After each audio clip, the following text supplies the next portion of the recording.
It's Yahweh alone. Ain't no idols with Yahweh. Don't be worshiping stones. Don't be carving out no idols. It's Yahweh alone. Ain't no idols with Yahweh. Don't be worshiping stones. Don't be carving out no idols. It's Yahweh alone.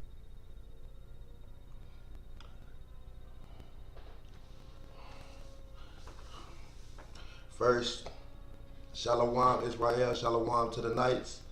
We're going to start off by saying Kal Halallah Yahweh Akkad Alahayak Bara Shemayim Wala Haretz Quadash La Yahweh Ma La Baor Aman. Today we're going to be going in on Vocab Malone. You know what I'm saying? He was on the show the other night talking a whole bunch of folly and foolishness, and we're finna bring that out, and we're gonna cut him all up as we go. So, you know, with that, we're gonna get right into it. You know, we gotta cut the head off the serpent. You know what I'm saying? We can't let him to sliver. We can't give him no movement. You know what I'm saying? So with that, we're gonna go to the word of Yahweh. All right, we're gonna start off in Proverbs chapter 1, verse 1. We're in the Torah. All right, we're in the Torah. Hold on right quick. Matter of fact, let me show the difference. All right, this is the difference. This is the Torah, right? Because I'm so tired of people, you know what I'm saying, bearing false witness on this Torah. This is the Torah, right here. Now this is your apocrypha. This is your apocryphal book. All right? And this is a King James. This is not a Torah.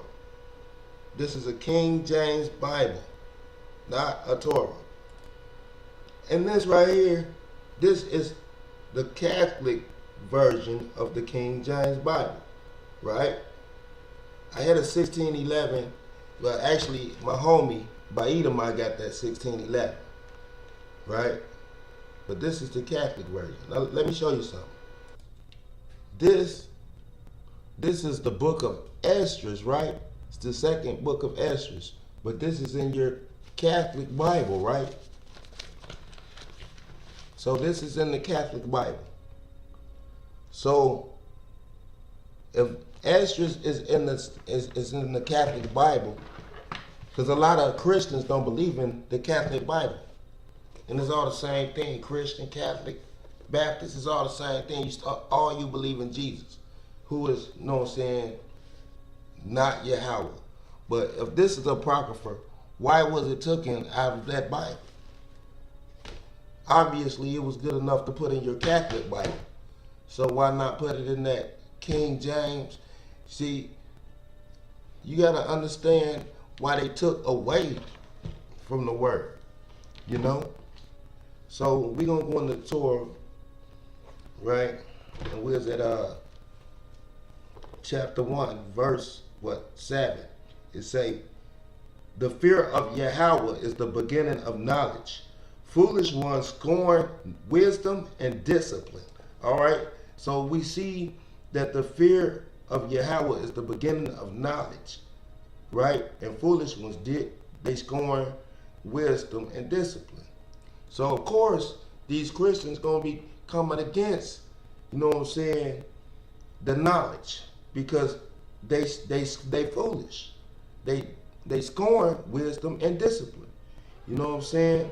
So we bring this truth out. The Torah Knights bring this truth out. You know, there's no allegations. It's all scripture. So we're going to go to the video and we're going to chop Vocab head off. One more scripture before we go to the video. I want to bring up this one little scripture real quick. Just bear with me, please. All right. We're at Proverbs 13:13. You say, we're going to start at 12. It say, a drawn out hope brings sickness of heart, but desire attained is a tree of life. 13, he who scorns a word will cause himself injury, but he who reveres a commandment will be rewarded. The teaching of the wise man is a source of life, to turn him away from the snares of death, right? So, right, the teachings of this Torah is a source of life, and it's to turn you away from the snares of death, right? All right, with that, we're gonna go to Proverbs chapter 3, and then after this, we're gonna get into the video. Say, chapter 3, verse 1: My child, do not forget my Torah, and let your heart guard my commandments, for they add to you length of days and years of life and peace. See, so do not forget the Torah of the Most High Yahweh, and we're not talking about. When we say the Torah, we're not talking about a King James. You know what I mean? But we talking about the Torah. Alright? It's a difference. So with that, we're going to get to the video. Alright?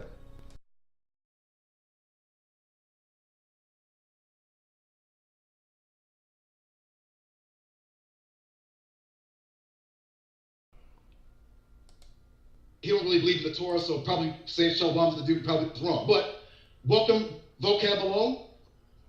Floor is yours. What do you got to say, man? Yeah, not much. I was just invited to this hangout, so I was just seeing what's up with y'all, what you guys up to tonight. We're just addressing the pagan sex cult that's going around that everyone's fooled by.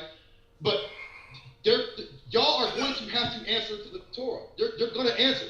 If there's no answering to the Torah, then what I've been saying the whole time, there is a Masonic, carpet muncher, homosexual, whether it's spiritual or physical, there's some wrongdoing going on. Y'all trying to hide it. That's why y'all don't answer no questions. You're going to swear on Yahweh God. If you are going to use what y'all call the Bible, unless you mean Paul in the 4 Gospels only, then that's on something else. We have nothing more to talk about. You already admitted you don't serve the God of Israel. But if you say you serve the God of Israel, we have a verse. It is Deuteronomy chapter 10, verse 20.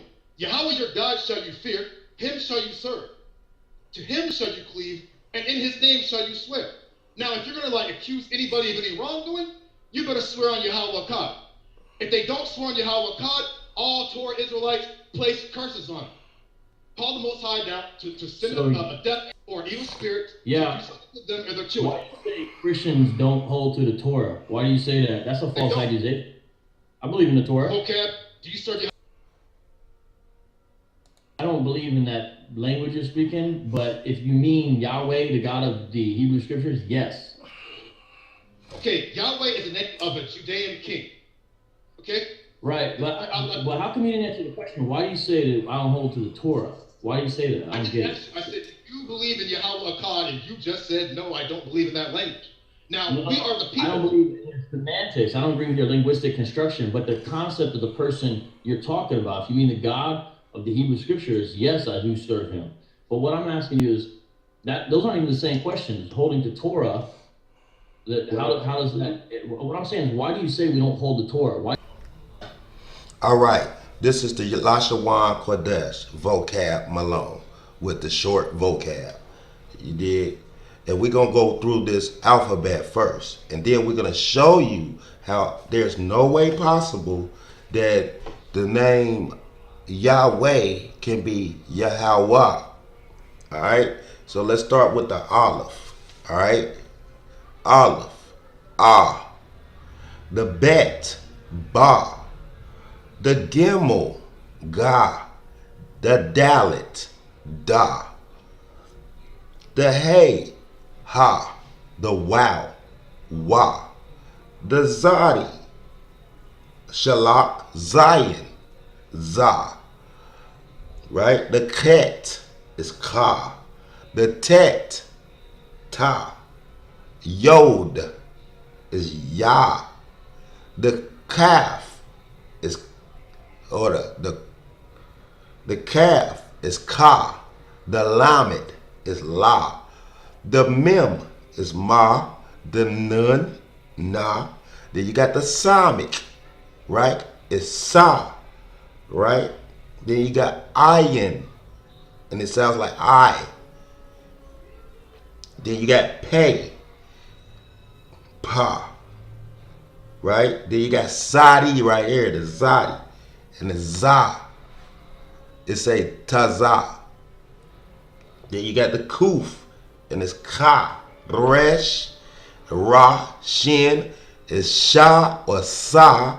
Then you got the tav, it's tha or ta. All right.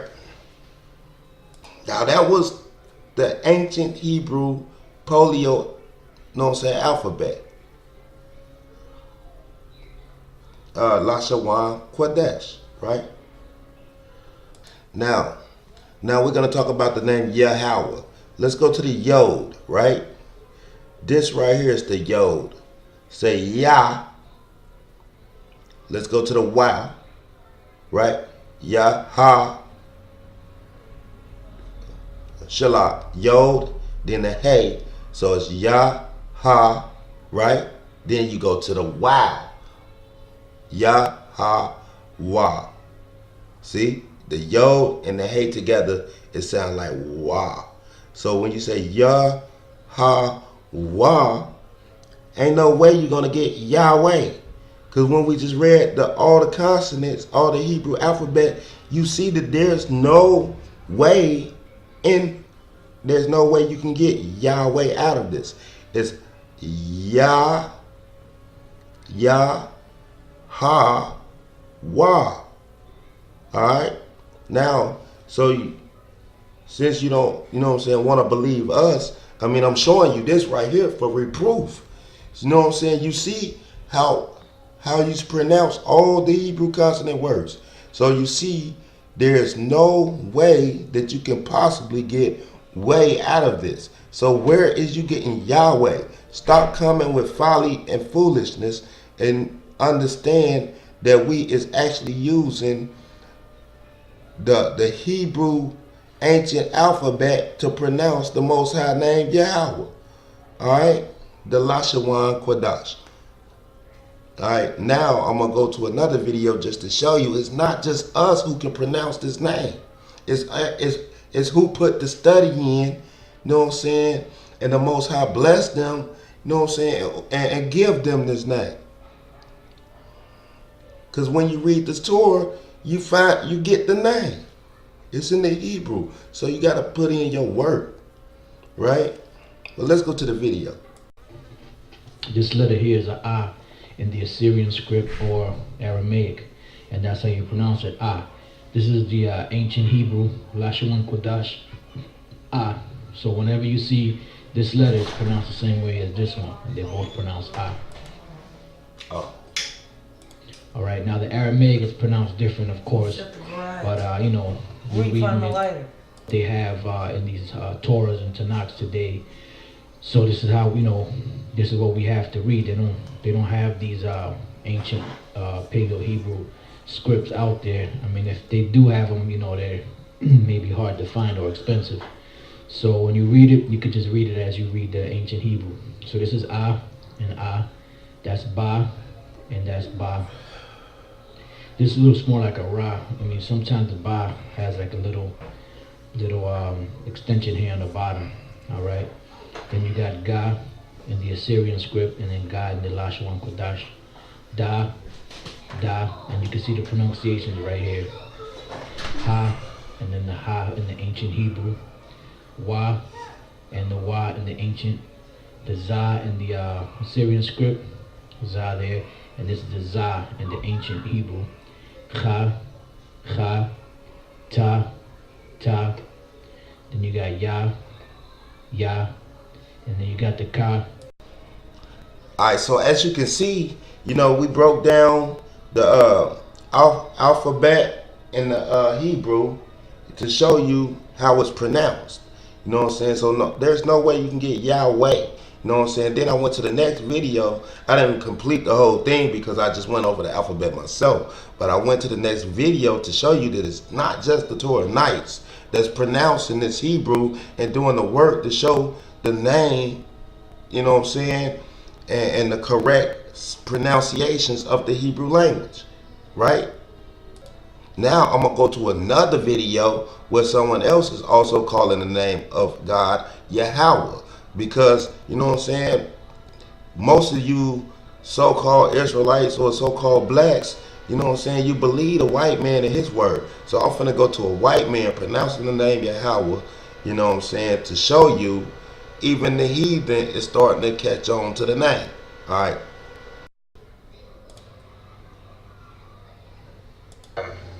The name Yahweh. Yahweh. You hear that? The name of the Lord. The name of the Lord.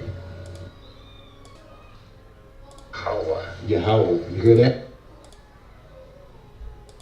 Et Shem. The name Yahweh. Yahweh. You hear The that? name of the missing the aleph is gone, the ta is there. Et Shem. The name Yahweh. Yahweh. You hear The that? name of the Lord. The name of the Lord. All right, one more time for this. One more time. The name Yahweh. Yahweh. You hear The that? name of the Lord. The name of the Lord. Now after that, you tell me how you get Yahweh or anything else, Jesus, Yahweh, how you get any of that out of Yahweh, out the Lashawan Kodash. It's impossible to get the verbs, you know what I'm saying, because it's pronounced Yahweh. Why do you say that? What's your basis for that charge? I don't really understand. But what you're saying is, the truth is, we all know, since the ancient Israelites were afraid of breaking the commandment to not take the Lord's name in vain, we don't really know the exact vocalization that they use. All we have is the consonants that we know for sure, which is transliterated YHWH. But again, I don't know why you're caught up in that. I'm asking you this. Why do you say we don't hold to Torah? We do hold to Torah.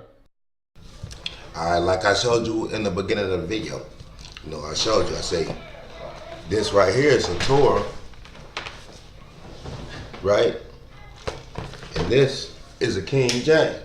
So if you study reading this and reading this and reading this, you know, you is not in the Torah. This is not a Torah. You know what I'm saying? You could talk about the first 5 books of Moses, but that's called the first 5 books. That's called the books of Moses. It's not called a Torah. You know what I'm saying? To have the Torah, you need the books of Moses and you need the prophet books.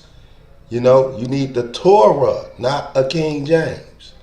And then you said you don't believe in the Apocrypha, you know, but the Apocrypha is actually in your Bible, like I showed earlier. It's in the Christian Bible. It's in the Bible, right? So how could you not believe in the Apocrypha books, but yet you say you hold to the Torah? And then on top of that, you put idols with the Most High. I'm gonna read Exodus 20:1 through 5, and I'm gonna show you what you're doing wrong. Verse 1 say, Yahweh spoke all these statements, saying, I am Yahweh, your Elohim, right? Who has taken you out of the land of Egypt, from the house of slavery, right? Verse 3, you shall not recognize gods of others in my presence, all right? Now let's hold for a second. Now you see that Yah tells you, he say, I. See, that's not a plural word right there. It's singular. It's I am your God, Elohim, who brought you out of the land of Egypt, bondage, the house of bondage, see, from the house of slavery. So God, Elohim, right, is Yahweh, who is singular, not plural. So that means singular means one, right? He say, you shall not recognize gods of others in my presence. See, so when you put Jesus with Yahweh, you put an idol with the Most High, because he said, you shall not. He said, he don't say Jesus is here. He say, he don't say recognize Jesus in my presence. He said, you shall not recognize gods of others in my presence. He said, you shall not make yourself a carved image. So when you're looking at these statues of Jesus and Mary, you're looking at carved images. He said, you shall not make for yourself a carved image, nor any likeness that which is in the heavens above, or the earth below, or the water beneath the earth. See? So when you're looking at images or carving out images, you putting idols with the Most High. And you're doing what he say don't do, because you don't see Jesus in this verse, but you see Yahweh alone, right? Verse 5 says, you shall not prostrate yourselves to them, nor worship them. He say, for I, which I is a singular word, he say, for I am Yahweh, your Alahayak, your God. He say, a jealous Alahayak, see? So a jealous God who visits the sins of the fathers upon the children to the third and the fourth generations for my enemies, but who shows kindness for thousands of generations to those who love me and observe my commandments. See? So the Most High is showing you that he is by himself. You don't see Jesus in freaking Exodus 21 through 5. Hold on. We ain't done yet. We're going to go over to the book of Deuteronomy, right? Chapter 5. Right? We're going to start here at verse 6. Chapter 5, verse 6. He say, I am Yahweh, your Alahaya, who has taken you from the land of Egypt, from the house of slavery. See how Deuteronomy 5 is identical to Exodus freaking 21 through 5. See? He say, you shall not recognize gods of others in my presence. See? So we see that Yahweh is alone in Deuteronomy. You know, you shall not recognize gods of others in my presence. See? So when he telling Israel you shall not recognize gods of others, he's saying, he let you know. Because remember, they was worshiping the golden calf. And that was an abomination unto the Most High. You know, they was putting the idol with the Most High then. You know what I'm saying? And just like they was doing it then, Vocab, you is doing it. And the cats you hanging around with is doing it. The same as back then. You putting an idol with the Most High. He said, you shall not recognize gods of others in my presence. You shall not make for yourself a carved image of any likeness of that which is in the heavens above, or in the earth below, or the water beneath the earth. You shall not prostrate yourself to them, nor worship them. For I, which is singular, am Yahweh, your God. Yep, your Alahaya. See, a jealous Alahaya, a jealous God. See, so he did not mention Jesus again. So you cannot put this idol with the Most High Yahweh. All right? These are verses, man. We're not coming out our mind. We coming out this Torah. We coming out with verses that you cannot disprove. See, so you could sit here and you could keep on claiming that you hold to Torah, but you don't. And I just read the verses. So you see, you should be able to see, but I know that you deaf, dumb, and blind, but you should be able to see from the verses I just brought out that Yahweh, he say I. He don't say Jesus. You dig? So Yahweh is alone. So you can't put an idol with the Most High. Now you see why we say you don't hold the Torah, man, because you don't. You know, you reading these letters of Paul, which is not testament, and you trying to say that they testament, and they not. You know what I'm saying? They just letters that Paul wrote to churches. You know what I'm saying? But Yahweh told you, he said, I am alone. You go to Isaiah 43 and verse 5, I believe, or verse 11. Let me get to it, matter of fact. It's Isaiah 43, right? It's Isaiah 45, but it's Isaiah 43 and 11. He said, I, only I. See, there's no Jesus there. He said, I, only I. How is that plural? That's singular. I, only I am Yahweh, and there is no deliverer aside from me. So if Yahweh, who is the creator of all, is telling you no, there is no deliverer aside from him, himself, Yahweh, where is this Christ coming from? Which proves that you do not hold to Torah. Because the Torah is the truth. So if you want to like disagree with Christians, I'm just saying, tell them something you really have a problem with them. Don't make up your own charge, because Judah, what I'm saying to you is, brother, we hold to Torah. Now, we don't have the same understanding identical as yours, but like, for example, check this out, Judah. I don't hold to the Apocrypha. Like, if you said Vocab Malone does not hold to the Apocrypha as canonical, that would be a correct statement. But when you start telling me I don't hold to Genesis, Exodus, Leviticus, Numbers, Deuteronomy as canonical, or I don't believe they're the word of God, or I don't believe they're important, I don't even really know what you mean when you say you don't believe in Torah. But to me, that's a fallacious charge. I'm just trying to have a better dialogue. Why say that? You know, why say that if that's not the way we feel? I don't hold to the Apocrypha. I do hold to Torah. All right. You keep saying, like you said, you say that you hold to the Torah, but you don't, because this is not a Torah. You know what I'm saying? This is the Torah. You know what I'm saying? You say that the Apocrypha is not canonical, but if not, why did they put it? Why did they install it in the Christian Bible? You know what I'm saying? This is what the Romans, it's the Christians. The Catholics is the Christians. The Mormons are the Christians. All these cats are Christians. You know what I'm saying? They do not follow this Torah. You know what I'm saying? They Christianized. They worshiping pagan gods of wood and stone. You know what I'm saying?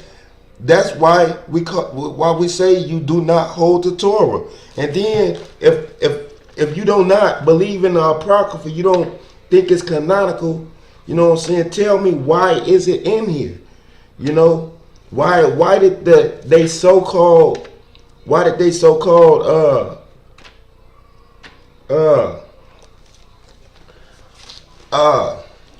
Zionists, why did they put it in here?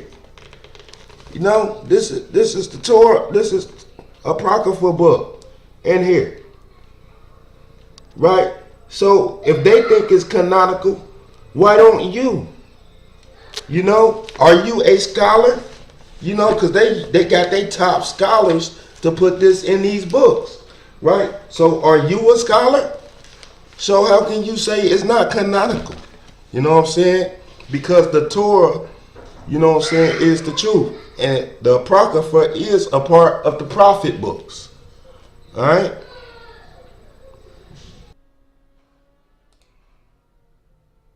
It up because I was going to ask you about verse 5, but it's here, O Israel, it says Shema, the Lord our God, the Lord is one.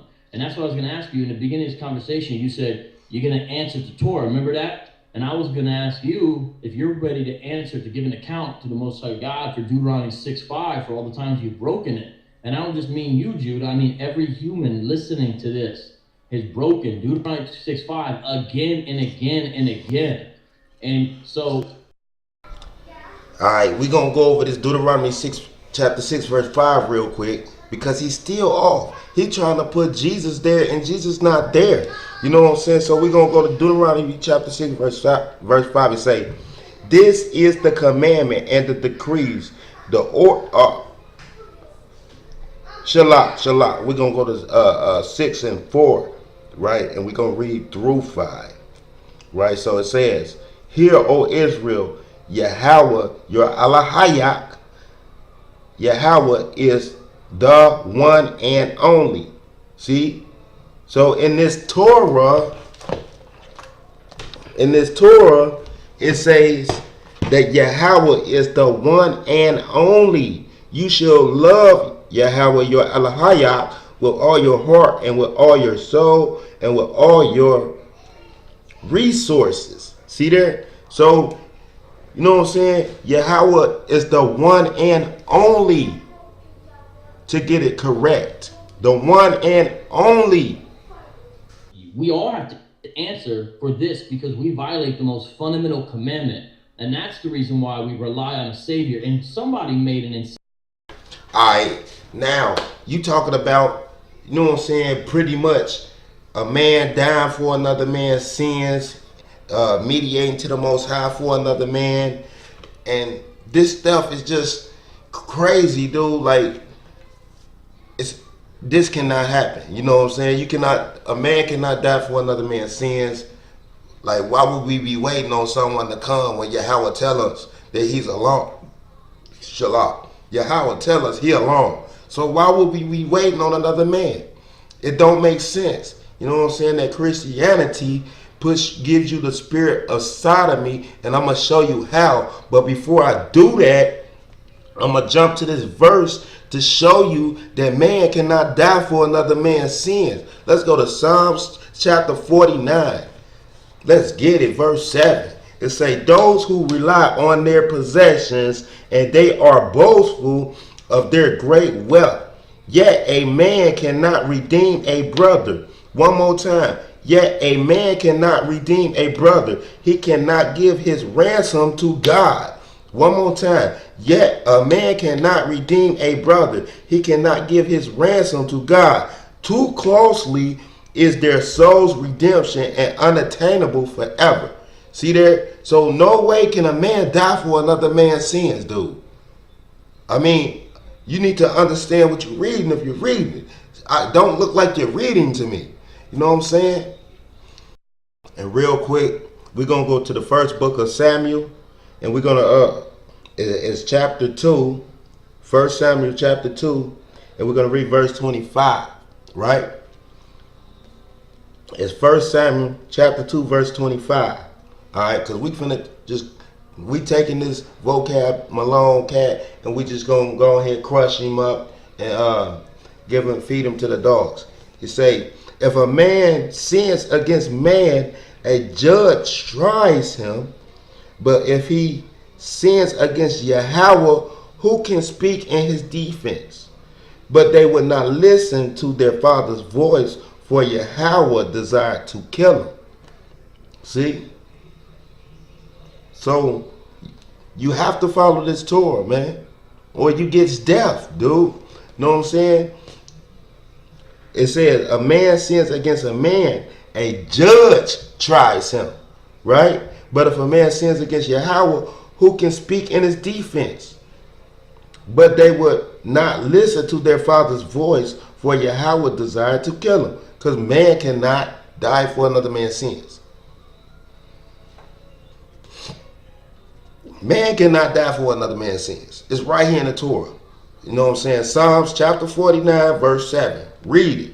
Same statement about if you rely on somebody else for this sin problem, that is the spirit of sodomy. Do you know Job asked for a mediator? Whoever said that, do you think Job was a sodomite? Because did not Job say, if only I had a mediator, a go-between between him and I? Does anybody remember that in the book of Job? So what kind of insanity is this? And not only that.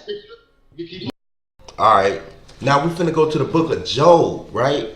Because he talking about, you know what I'm saying, the word arbiter means freaking mediator, and that's not even what it means. But we're gonna bring out that meaning of what it means. But first, let's get to the verse, you know what I'm saying, so we can show you what he's talking about, where he's trying to install the word mediator, but it's not there. All right, we're going to start at verses 32. We're in the book of Job, chapter 9, verse 32 through 33. It says, for you are not immortal as I am. See, this is Job talking to the Most High Yahweh. He say, for you are not immortal as I am.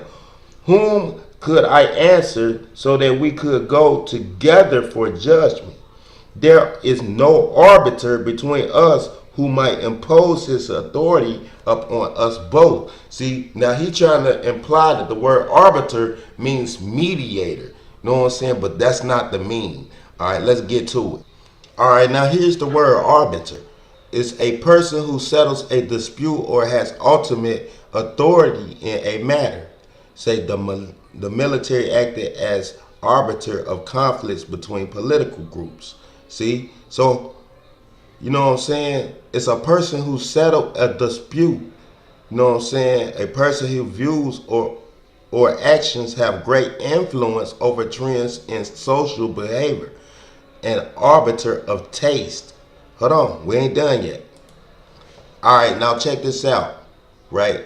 Definition of arbiter. 1. A person with power to decide a dispute. Judge. The mayor will act as the final arbiter in any dispute between board members. A person or agency whose judgment or opinion is considered authoritative arbiters of taste. See? So it's just a person with power who can decide a dispute. You know what I'm saying? That don't mean they mediating. Because if you go to freaking court, you know what I'm saying? If you go to court, is the judge mediating, you know what I'm saying, between you and the next person? No, the judge is the one who's deciding if you're guilty or if you're innocent. They the ones charging you. You know what I'm saying? It's not mediating though. You know what I'm saying? All right, see, a mediator is a person who mediate between something. You know what I'm saying? Like if it's two people, you have a third person would be like the mediator between these two, right? Look, mediation is used in law is a form of alternative dispute resolution, a way of resolving disputes between two or more parties with concrete effects. Typically, a third party, the mediator, assists the parties to negotiate a settlement. Who would the mediator be? Right? The mediator, right, would be your lawyer or the state's attorney. You know what I'm saying? This would be the mediator, the person who mediate between you and this judge, right? And the judge is who's gonna say you're guilty or innocent. So you know what I'm saying? Your state's attorney or your lawyer will be your mediator if you need one, right?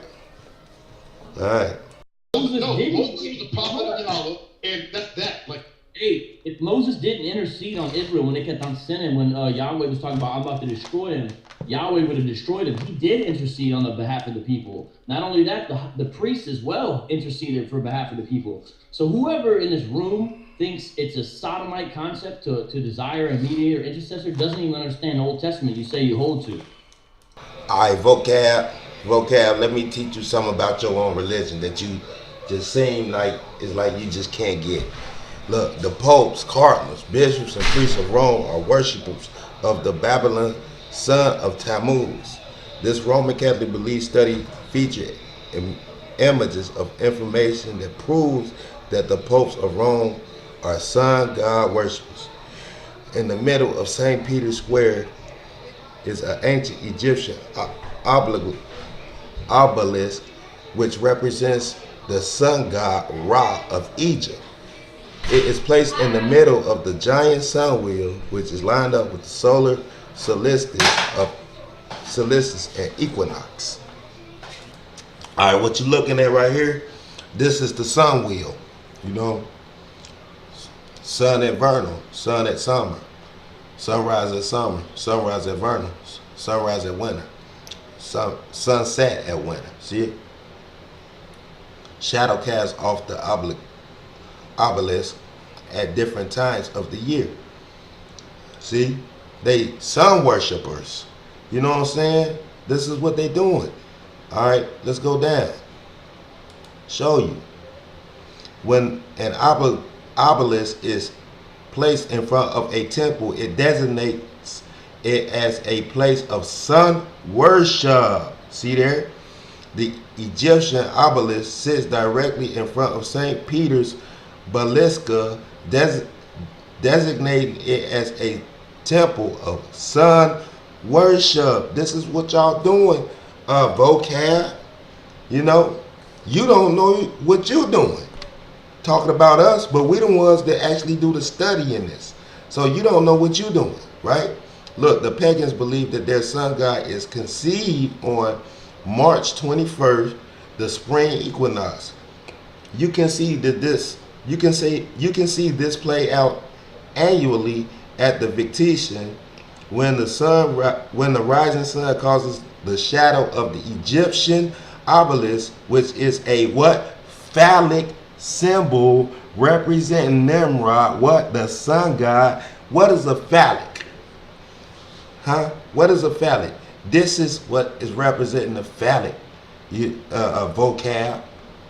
That's why we say that you guys got that sodomite spirit, because y'all worship the phallic.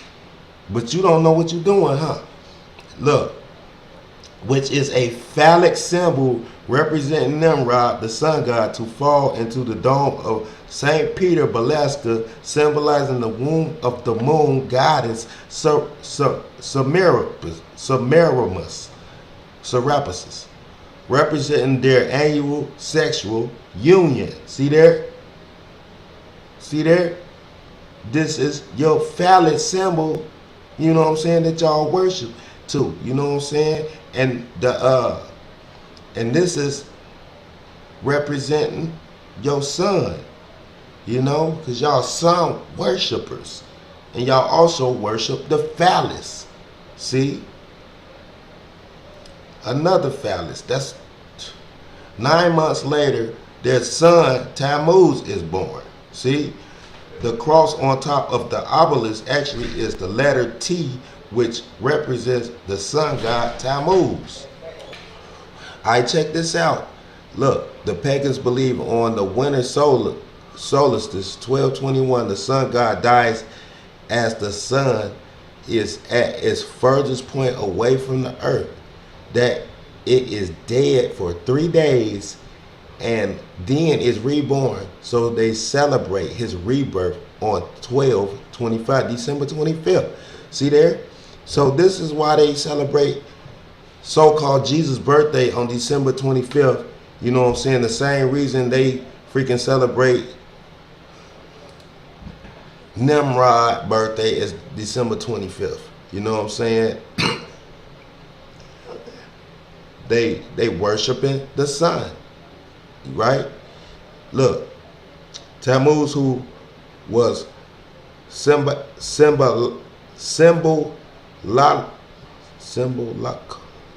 I cannot pronounce that word. Tammuz, who was symbolically conceived at the Victitian on March 21st, is the reincarnation of the sun god Nimrod. Like I said, see, his birthday is celebrated on Christmas.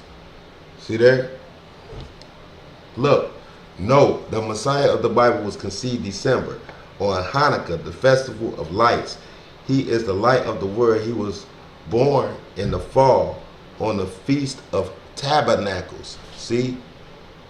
Look, Christmas symbolically represents the birth of the Roman sun god Sol Invictus, which points back to the Babylonian sun god Tammuz. See, it all go back to Tammuz. Know what I'm saying? St. Peter Basilica has a huge sun symbol behind the stage where the Pope sits. See? So they all worshiping the Babylonian sun god Tammuz. Man, it all goes back. So you basically don't know who you worshiping. But because we have done this and put the work in, put study in, we know what we talking about. That's why you sound foolish when you were speaking on the show the other night. Right?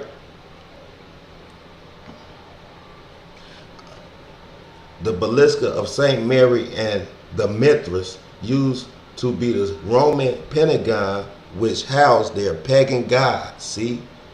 They housed their pagan gods. Right? Look, it say it too has an Egyptian obelisk in front of it, designating it as a temple of sun worship. The Catholic Mass is performed in a place that is built to worship all pagan gods. Right? So this is what's going on. You see the obelisk right here, and there's all the pagan gods around it. Check this out. Hold on. We ain't done.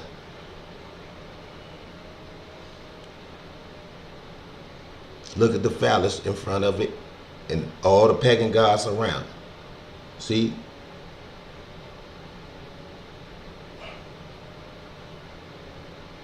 The Uranus host wafer is round, representing the sun god. They hold it up to revere it. That's that wafer with the wine. See what I'm saying? The wine is in the cup. Then they place it on a crescent moon representing the female womb of the moon goddess, which represents their symbolic sexual reunion. This symbol makes the wafer the flesh of the sun god Tammuz. See, and what do they call it? They say it's the flesh of Jesus, right? When you're doing your communion, they say this is the flesh and this is the blood. You know what I'm saying? They talk about this wafer and the wine. You know what I'm saying? The flesh and the blood of your so-called Christ, and you worship the phallic. You know what I'm saying? You don't know what you doing. Look, this is carried out every day, thousands of times a day throughout the world. Throughout the world. See? The obelisk. Again. The Eurochrist wafer has a T on it, which represent what? Their sun god Tammuz. And you think it's a cross, but it's a T for Tammuz. On Ash Wednesday, they mark the foreheads of Catholics with a T for Tammuz. And they think it is a cross, but they worship in Tammuz. The 40 days of Lent symbolizes the 40 years that Tammuz lived. Lent ends the Easter when it is a tradition to eat ham. This symbolizes the remembrance of Tammuz, who was killed by a wild boar. See? So you worshiping unto what? Tammuz. The Torah told you this, man. Say you worshiping unto Tammuz. The top leaders of the Roman Catholic Church, shalach. The top leaders of the Roman Catholic Church worship the sun god of Babylon, which is ultimately Satan worship. See? So you worshiping Satan. They fulfill the prophecy of mystery, Babylon the Great, as they worship the pagan gods of Babylon under the guise of Christianity. See there? And they cause innocent Catholics to unknowingly partake in these pagan rituals. One more time. They cause innocent Catholics to unknowingly partake in these pagan rituals. So you don't know what you doing. Say in Revelation 18:4, Messiah told Catholics to come out of the harlot church before it's too late. Right? Come out of her, my people, that ye be not partakers of her sin, that ye receive not of her plagues. Worship of the true Messiah of Scriptures, not the false one that was created by the popes of Rome. The popes of Rome. Come out of Babylon. Come out of America. But look, now you see that all of this, you know what I'm saying, is what you worship into. You know what I'm saying? So you don't know what you doing, man. You know what I'm saying? But we try to put you on game and put this truth out here. The popes, cardinals, bishops, and priests of Rome are worshipers of the Babylon sun god Tammuz. You know what I'm saying? This is what you guys is doing. Worshiping the phallus. Now you wonder why we call you guys Sodomites. Because y'all worshiping the phallus, man. What real man worships a phallus? That's some gay stuff. Now I'm finna go to some scriptures, you know what I'm saying, in your New Testament to show you where this Christ stuff is gay and it's so off away from the Torah. It's crazy. But we finna go to these scriptures. We gonna first, matter of fact, you know what I'm saying, because I'm gonna say the best one for last. But we gonna go to, all right, we at Matthew 4:19. It says, and he said unto them, follow me, and I will make you fishers of men. One more time. He said unto them, follow me, and I will make you fishers of men. See? So he said he gonna make them fishers of men. Right? So why is you trying to go out there and fish out men? You know what I'm saying? He said, I'm gonna make you fishers of men. Follow me. All right, we're gonna go to the next verse though. We're gonna show you the Sodomite spirit, man. Check it out. Fishers of men inside the eye of horus, right? With the cross right there, the T, to show you that you worshiping unto Tammuz, right? But fishers of men. When the Egyptian, you see this this on the Egyptian, man, and you know the Egyptians are Sodomite all day long. That's their spirit. All right, now let's look at this one, right? He say, this is Matthew 5:39, chapter 5, verse 39, right? But we're going to start at 38. He say, ye have heard that it had been said, an eye for an eye, and a tooth for a tooth, right? But I say unto you, see? So he didn't say, but Yahweh said, he said, but I say unto you, that ye resist not evil, but whosoever shall smite thee on thy right cheek, turn to him the other also. See? But he say, ye resist not evil. Y'all tell you to resist evil, right? Separate from evil, right? To resist. You know what I'm saying? He say, do not follow, you know what I'm saying, in the idols of the gods of the lands that we go to. Don't follow in their traditions. You know what I'm saying? Don't follow in that. You know what I'm saying? We don't follow gods of the lands we go into. We don't follow gods of idol wood and stone. You know? But he say, resist not evil, but who shall smite thee on thy right cheek, turn to him the other also. And you know, we gonna go through these little verses in the letters of Paul, but you know, we gonna go through these letters, but after that we gonna go to the Torah and show you what Yah say about what Paul said. All right.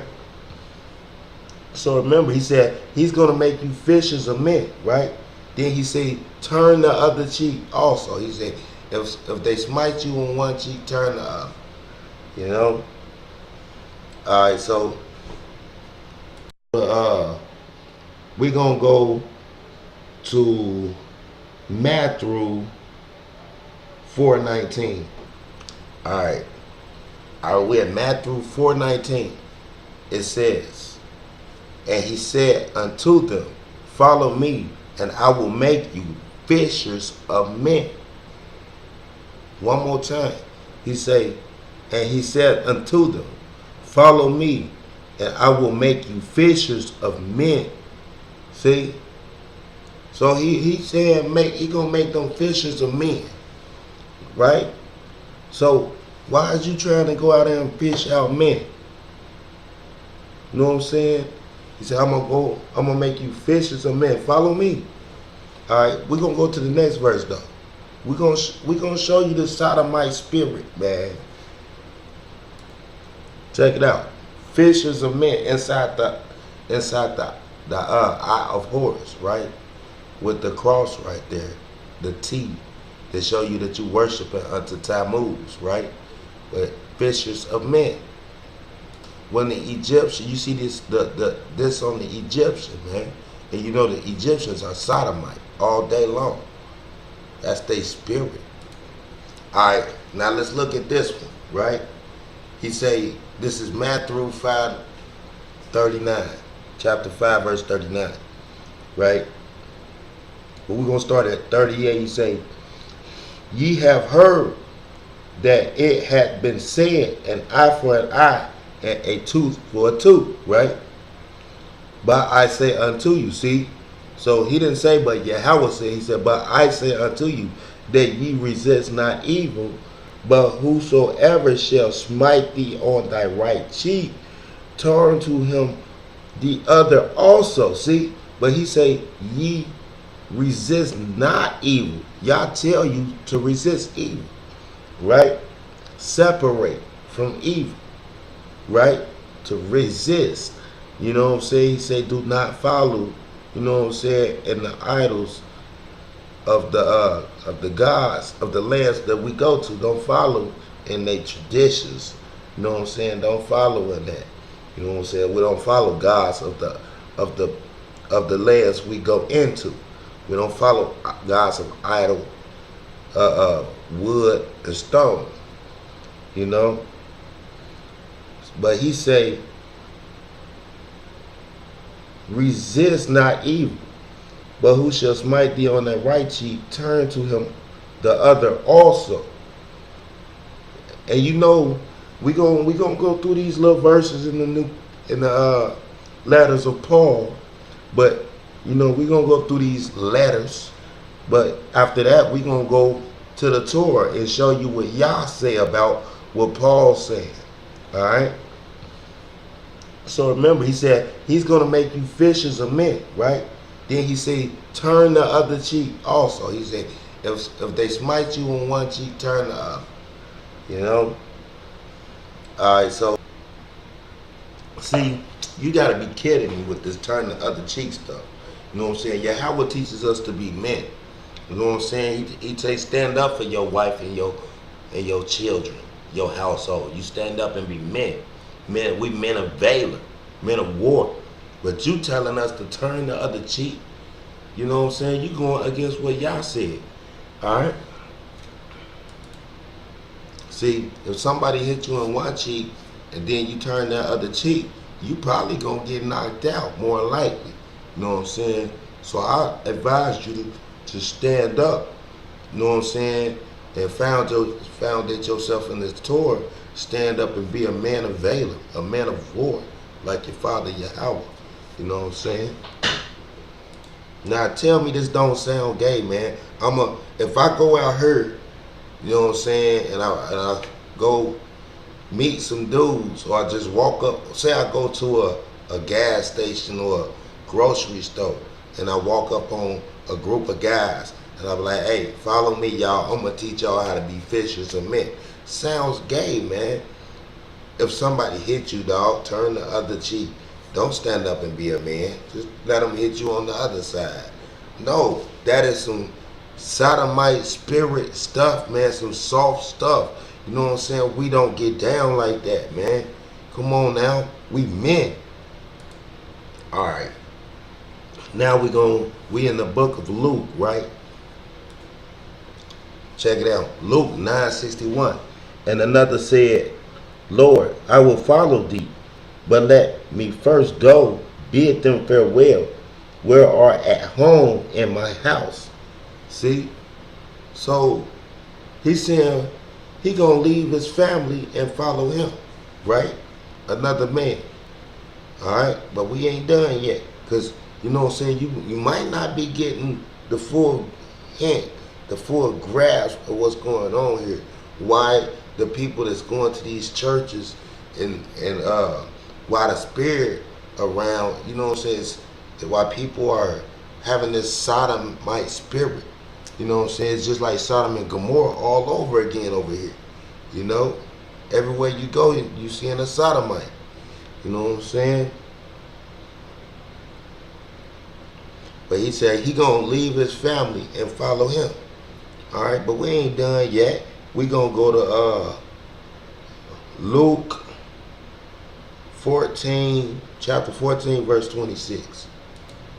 Alright, let's get, he says, in Luke 14:26, he say, if any man come to me and not hate his father and mother and wife and children and brethren and sisters, yeah, and his own life also, he cannot be my disciple. This is what Jesus told you. So to follow Jesus, you have to hate your father. You have to hate your mother. You have to hate your wife. You have to hate your children. You have to hate your brothers. And you have to hate your sisters, or else you cannot follow Jesus.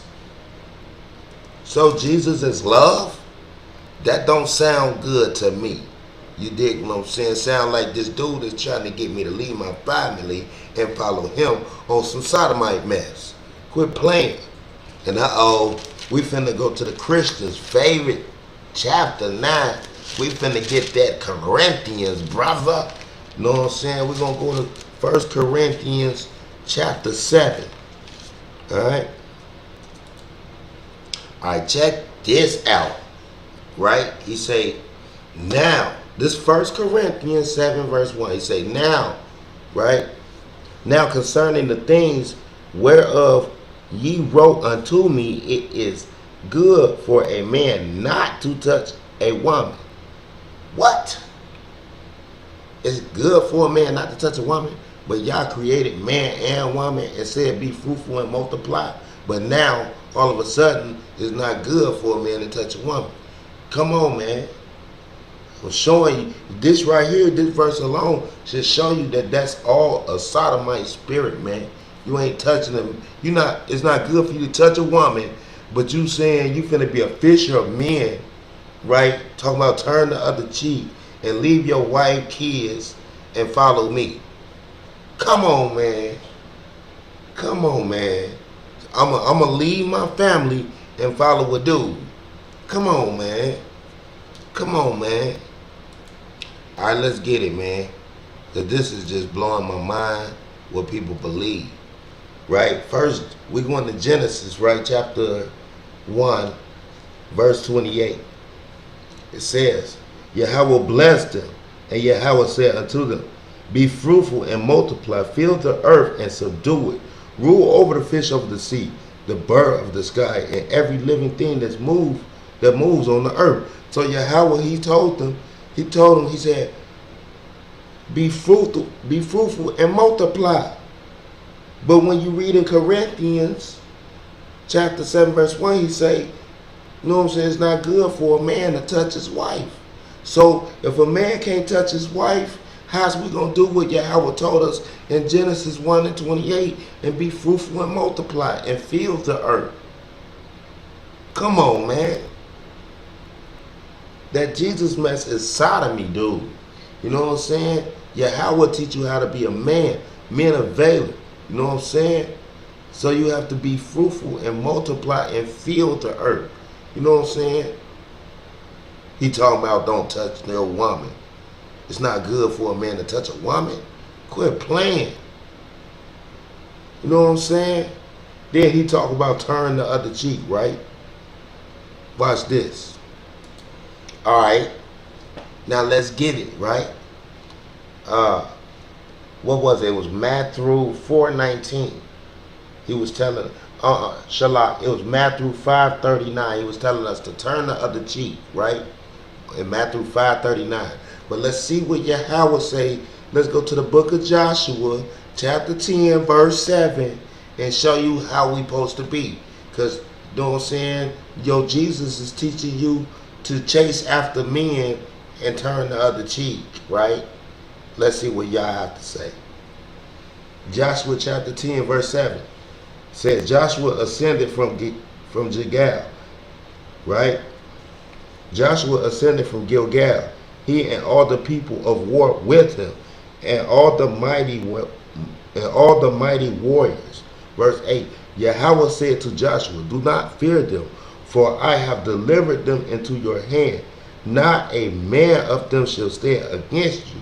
See? So in Joshua chapter 10, verse 7, you know what I'm saying? Joshua ascended from Gilgal, and who did he have with him?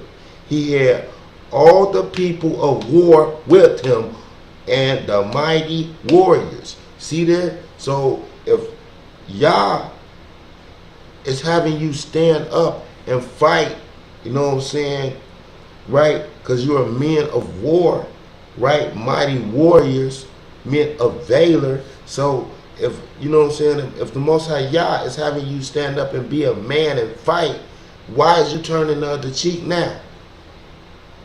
Because that's not what Yah said do. Yah didn't say turn the other cheek, right? We're going to get it one more time for you. Joshua 10:7. Joshua ascended from Gilgal, he and all the people of war with him, and all the mighty warriors. Verse 8.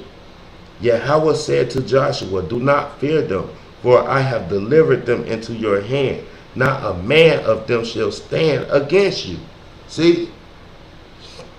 So you see that Israel are men of war. Men of valor. We don't turn the other cheek. All right, now we're going to get one more real quick. We're going to go to the book of Joel, chapter 4, verse 9. All right. The book of Joel, you know what I'm saying, chapter 4, verse 9. Says, announce this among the nations. Prepare for war. Arouse the mighty men. Let all the men of war approach and ascend. Beat your plows into swords and your pruning forks into spears. Even the weak one will say, I am mighty. See? So we mighty men. You know, we warriors. You know, we not no Sodomite spirit person that turn the other cheek and chase after men, and we leave our women and children. We don't do that, right? We don't do that. To follow a man, dude, that's a Sodomite spirit. He say it's not good for a man to touch his wife, but Yahweh said, be fruitful and multiply. Now we're going to go to Deuteronomy 5:16 real quick. I remember in the book of Luke, chapter 14:26, he told you, leave your wife. You know, he said, leave your father. He said, let's go get to it, matter of fact. All right, he said, in Luke 14:26, he say, if any man come to me and hate not his father and mother, wife, and children, and brethren, and sisters, yeah, and his own life also, he cannot be my disciple. Right? But look at what y'all say. Y'all say, this is Deuteronomy. Matter of fact, give me 1 second. Alright, the Torah says in Deuteronomy 5:16, say, honor your father and your mother, as Yahweh your Elohim command you, so that your days will be lengthened, and so that it will be good for you upon the land that Yahweh your Elohim gives you. See that? So the Most High Yahweh is telling you to honor your father and your mother, you know what I'm saying, that their days may be lengthened. But what is Jesus telling you to do? You know what I'm saying? Let's get it. See, in Luke, you know, Luke is saying, if you don't hate your mother, if you don't hate your father, you don't hate your wife, you don't hate your children, you don't hate your brothers, you don't hate your sisters, then you cannot follow Jesus. That's not love, man, but it's hate. You know what I'm saying? The Most High Yahweh say, honor thy mother and thy father. Right? You gotta honor thy mother and thy father. See, check it out. Alright? Let's get it. Exodus 20, verse 12. Say, honor your father and your mother, so that your days will be lifted upon the land that Yahweh, your Elohim, gives you. See? So that's Deuteronomy and Exodus, that he's telling you to honor your father and your mother. Right? So Jesus is telling you the opposite of what Yahweh is telling you to do. So how is that in concordance? You know what I'm saying? Wake up, stop being slow. You know what I'm saying? I thought you had a big vocab. But obviously that's not what it is. Because you don't know your own history. You don't know what you do. You know what I'm saying? Putting an idol with the Most High. Steady calling him Yahweh when you know his name Yahweh. We done did the study, the research, you know what I'm saying? And the Most High gave his name to reveal his name to us, you know what I'm saying? And you trying to say, you know what I'm saying, his name is Yahweh. You know? On our channel. You know? That shows you's a devil, man. Totally disrespect. Total disrespect. Alright? And then gonna say we gotta deal with it? No. We're not gonna deal with the folly, man. We're not gonna deal with the foolishness. But we're gonna cut your head off, you know what I'm saying? But with that, we're gonna go to Genesis chapter 2. All right, with the book of Genesis, chapter 2, we're going to start at 23. It says, and the man said, at this time it is born of my bones and my flesh of my flesh. This shall be called woman, for from man was she taken. Therefore a man shall leave his father and his mother and cling to his wife, and they shall become one in flesh. So, you know what I'm saying? You leave your father and your mother, and then you cleave to your wife and become one in flesh. And then what you do? You multiply, and you know what I'm saying? You be fruitful and multiply, and you fill the earth. Like, all right, vocab, you've been chopped up, sliced up in all different areas of the body. Your head, your arms, your legs. You've been chopped in half, bro. You know what I'm saying? So with that, you know what I'm saying? I hope, you know what I'm saying, the viewers get something out of it, you know. I like to say shalom to the Kaya, you know. Kal halala Yahweh God. It's Yahweh alone. Ain't no idols with Yahweh. Don't be worshiping stones. Don't be carving out no idols. It's Yahweh alone. Ain't no idols with Yahweh. Don't be worshiping stones. Don't be carving out no idols. It's Yahweh alone. Ain't no idols with Yahweh. Don't be worshiping stones. Don't be carving out no idols. It's Yahweh alone. Ain't no idols with Yahweh. Don't be worshiping stones. Don't be carving out no idols. It's Yahweh.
You know what I'm saying?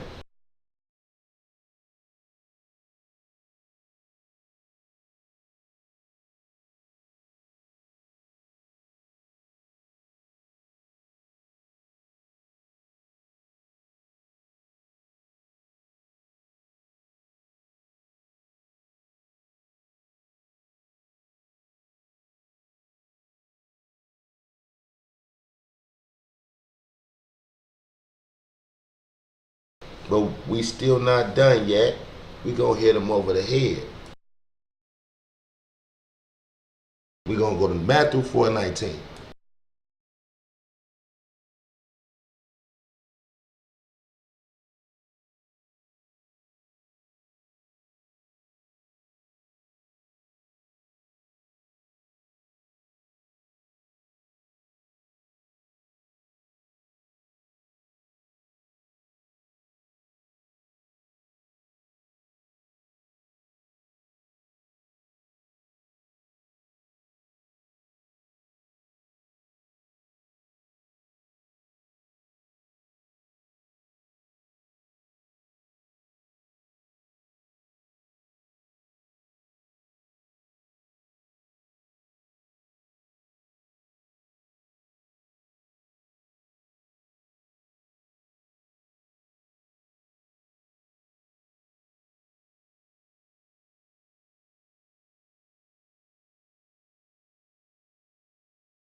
intercessor? Do we say in the name? You got to go through Moses and put Moses up. Moses.